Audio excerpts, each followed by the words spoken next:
Now, this nigga Fivio Foreign came out on the $1 Million Worth of Game podcast and basically said that Mase had him signed to a 360 plantation slave deal. Let's look at this shit.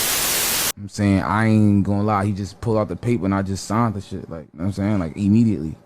So was it no lawyer, no shit, no nothing? Nah, the nigga who bought me to him, he was like, yo, man, just sign that shit, you bugging.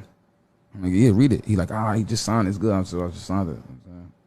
And was it advance anything? It was just like... Yeah, the advance $5,000. $5,000? Yeah. Whoa. He signed you for $5,000. That's all a nigga gave you? That's all he gave me. $5,000. So ultimately, I'm looking at it like, wait, hold up. Ain't Mase the nigga who was signed to Diddy? The nigga Diddy who is notorious for fucking niggas over. Like, that's literally all we know him for, just fucking niggas over. That's all he does is fuck niggas over, and we love him. So I'm like, hold up. Mase, you got fucked over by Diddy.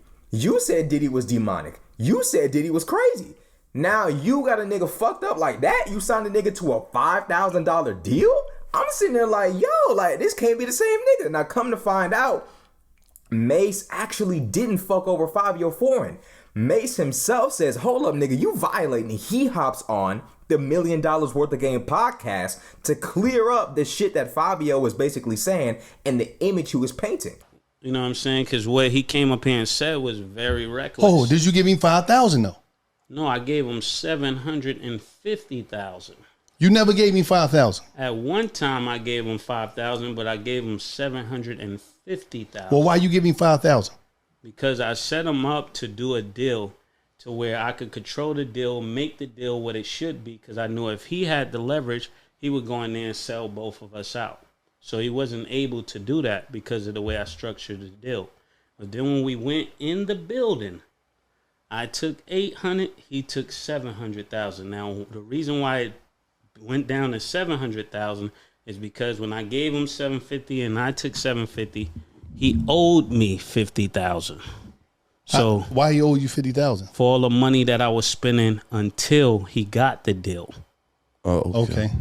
So basically what Mase is saying is, yeah, I gave him the little $5,000 advance. Then I also gave him a $750,000 bag too. I also gave him that. So he gave Fivio a small little amount of money to get Fivio to sign. Somehow Mase got this nigga to sign this deal. Mase gets full control of everything. And of course, eventually Fivio blows up. Now, of course, Mase is spending other money on Fivio, but he only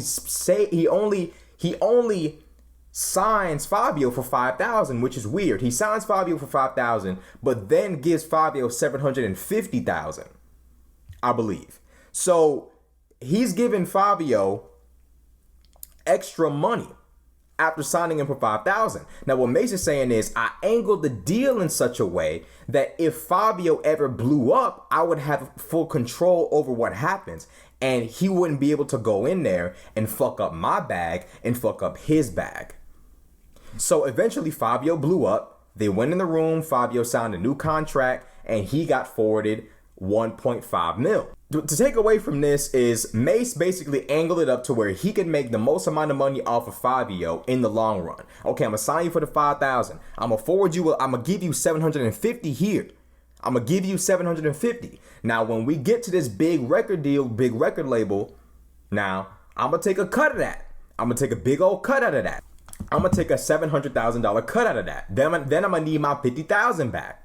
So ultimately, Mase did good business. Fivio was angling it in such a way that we're like, oh, I got fucked over, this happened, that happened, but he doesn't tell the whole story. But ultimately, though, y'all got to start reading these contracts. I couldn't believe when Fivio sat there and said, yeah, bro, I ain't really read that shit. I mean, we just kind of looked at it and my homie said, bro, you tripping, bro, sign it, bro. No, your homie was tripping. Your homie sees a $5,000 contract and he tells you to sign it? Well, y'all niggas really trying to be rappers?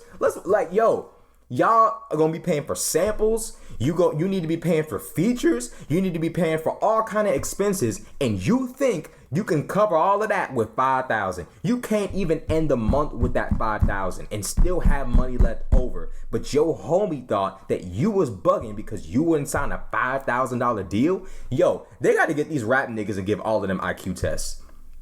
All of them. I'm not signing now one of y'all niggas if y'all niggas are. I'm not, bro. I can see why Mase wanted full control of the record deal now. I get it. This nigga Fivio let somebody basically encourage him on some peer pressure shit to fucking sign a $5,000 deal.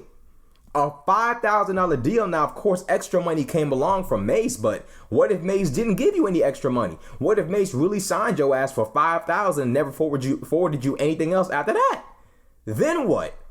So I can see why Mase was like, hell nah, we ain't gonna let this nigga have control over shit. We gonna sign this nigga for $5,000. His ass gonna be on the plantation. We gonna have this nigga in the. We gonna control the full contract. And when it comes time that this nigga blows up, if he does, when we go in the building, when we go meet with these folks and these people with big money, I'm gonna take my cut. You take your cut. You move on with them. But ultimately, y'all gotta look at these contracts. There's no excuse to not look at these contracts. Look at what happened with Ye. This nigga signed a slave contract. He got to make music forever. Look at Drake, though. Drake is not in that position. Drake more than likely sat down and read these contracts out. Drake more than likely sat down and said, hell nah, this ain't happening, that ain't happening. Can we tweak this? Can we tweak that? This nigga Fivio signed a deal with Mase for $5,000.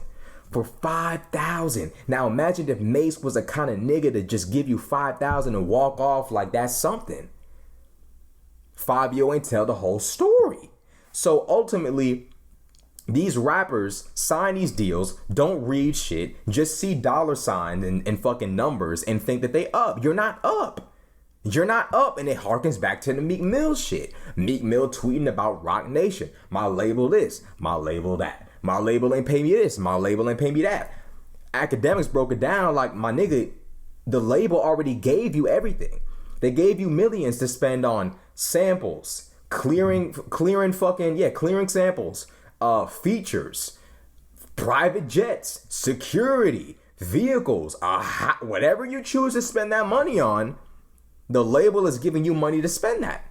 How y'all choose to handle that money is up to y'all. But this is a completely different breed of stupidity. The nigga signed a $5,000 deal and being goaded into doing it by a nigga tell me you bugging, bro. You ain't finna sign this $5,000. Damn right I'm bugging. What else I'm gonna do but bug, nigga? $5,000, bro? What if Mase was a fake ass nigga? I would have been sitting there with a $5,000 deal and a nigga whipping me, fucking got me on a fucking 360 plantation deal. All I see around me is cotton. Bro, it could never be me, bro. I'm just keeping it 100, bro. Like, y'all gotta read these contracts, cause it's niggas out here that are really finesse the ever-loving shit out of you. And then when you look around, you stuck in this bullshit deal. I'm just keeping it 100. Y'all gotta look out for y'all future rappers. Gotta look out for these 360 deals. Look out for these 360s. These fucking slave deals. Because these niggas be signing their life away. If you gonna sign a deal like what Mase had him in, at least be getting, they at least need to be forwarding you $5 million. $5 million at the least. But all in all, let that be a lesson to y'all. Read the fucking contract. Don't be deceived by names like, oh shit, Mase is trying to sign me. So? How is he trying to sign you? Oh shit, 5,000. Nigga, how long is 5,000 gonna last you? How many samples can you clear with 5,000? One? If that, you probably can't even clear a sample with 5,000. How many features can you get with 5,000? None. Some random nigga down the block, maybe. You split 1,000 with him. You down 1,000. You only got 4,000 left. That's just one feature. What if you need 5 features for the album? You're up. You're done. Read and think. Look at other artists and the contracts they've signed. Look at the Birdman situation with Wayne. Look at all of these situations and learn from these dudes. Do not just sign your life away. Please read, because reading is fundamental. I'm out.